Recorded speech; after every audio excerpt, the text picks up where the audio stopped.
हरे भरे चंदनवन गांव में गोपाल नाम का एक गरीब लेकिन नेक दिल लकड़हारा रहता था। वो अपनी बूढ़ी माँ रमा के साथ एक छोटी सी झोपड़ी में गुजर बसर करता था।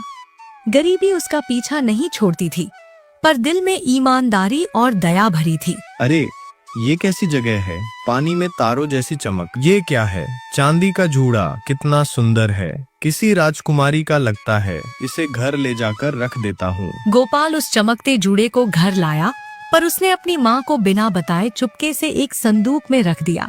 रात गहरी थी, गोपाल गहरी नींद में सोया था, तभी कमरे में मधुर संगीत गूंज उठा। गोपाल, ओ मेरे प्यारे गोपाल। गोपाल घबरा कर उठते हैं। कौन बोल रहा है? ये रोशनी कहाँ से आ रही है? संदूक से रोशनी निकलने लगी। गोपाल ने ढक्कन खोला तो चांदी का जूड़ा हवा में उड़ने लगा। अचानक रोशनी के बीच से एक सुंदर अप्सरा प्रकट हुई।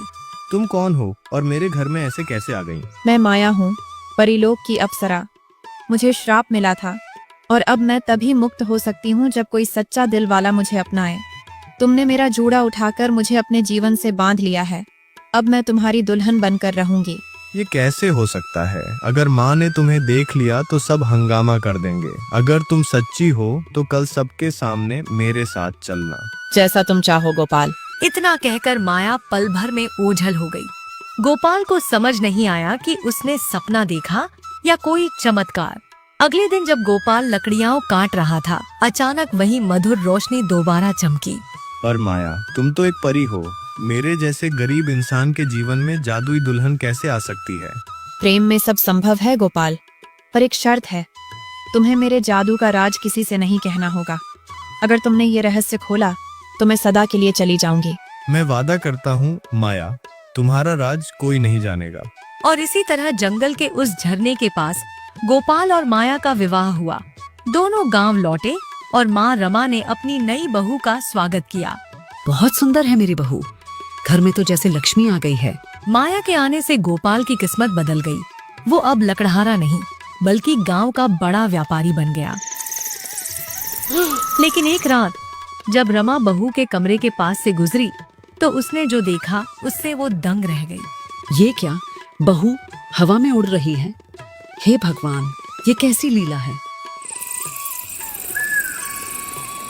गोपाल, मुझे तुमसे कुछ कहना है। कल रात मैंने अपनी बहू को हवा में उड़ते देखा।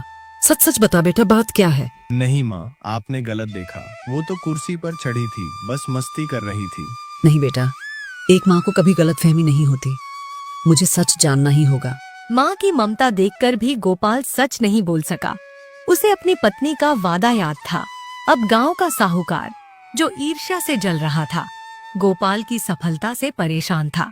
अरे वो लकड़हारा कुछ ही दिनों में इतना अमीर कैसे बन गया?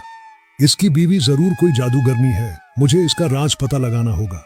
अगले दिन वह गोपाल के घर पहुंचता है। गोपाल, तेरी किस्मत तो कमाल की है। बताओ जरा, तेरी बीवी में क्या जादू है? कहीं कोई टोना टोटका तो नहीं? साहूकार जी, ऐसी कोई बात नहीं, ये सब भगवान की कृपा है। अरे गांव में किसी ने तेरी बीवी की परछाई तक नहीं देखी। कहीं तूने किसी चुड़ैल से तो शादी नहीं कर ली?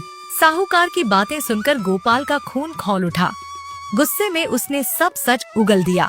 चुप रह, मेरी पत्नी कोई चुड़ैल नहीं, वो परीलोक की अप्सरा है। जैसे ही ये शब्द गोपाल के मुंह से निकले, अचानक बादलों में अंधेरा छा गया। हवाएं तेज चलने लगी। माया बाहर आई, उसकी आंखों में आंसू थे। गोपाल, तुमने वादा तोड़ दिया। तुमने मेरा राज बता दिया। अब मुझे जाना होगा।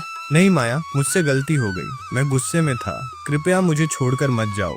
मैं जानती हूँ तुमने मेरा बचाव किया, पर नियम अटल है गोपाल।